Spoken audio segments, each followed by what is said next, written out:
Hello po guys.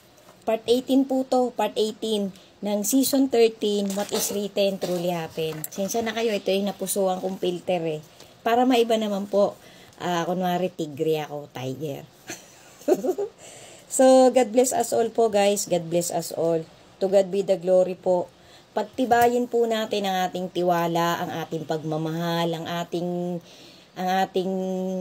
pananampalataya. Be steadfast, be strong in our faith sa ating Creator, sa mag-ama na talagang truly, honestly, undeniable, sila pong dalawa talagang magliligtas sa atin sa paparating na mga masasamang araw sa mundong ito. Pero hindi po tayo dapat mabahala. As long na nagpapakabuti tayo, nagpapakatuwid tayo, pinipilit, sinisikap natin, pinapakita natin sa ating Creator na talagang hinahanap natin ang makipot na daan, ang trajectory, ang dire-diretsong tuloy-tuloy na senaryo papunta sa katuwiran nila.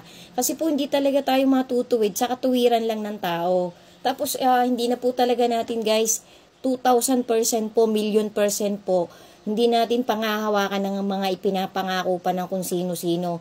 Kasi wala na po talagang iba pang motivation, iba pang katotohanan, kundi talagang silang dalawa lang. Ang masama po talaga ay talaga pong libu-libong percent din pong naghahanda sa talagang gusto na din pong manalo sa mangyayaring labanan nila ng ating Panginoong Hesus sa isang senaryo na Armageddon. Yan po ay talagang totoong-totoo, biblically written po yan guys. Sabi nga po nung dokumentaryong napanood ko, ang tawag niya po dito sa tribulation Final Holocaust. Final Holocaust. Correct me if I'm wrong sa pronunciation ko.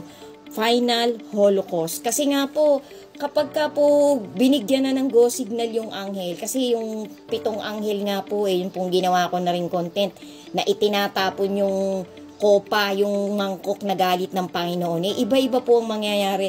Kung i-analyze po natin ang konteksto ng mga sinasabi sa Holy Scripture, talagang pa-intense po ng pa-intense, nangyayari na po talaga yung tribulation. Talagang isang-isa na lang po ang hinihintay natin. Ando na po sa senaryo talagang Great Tribulation. Ang tribulation po kasi na yan, ayun nga po yung mga unang-unang sign lahat ng sinabi ko na famine, war, pestilence, kung ano-ano, maliliit na war, malalaking war, sama-sama po yan guys. Tapos ayun na, ultimate na sasabog na yung tribulation. Sundan nyo pa po guys. To God be the glory po. God bless po.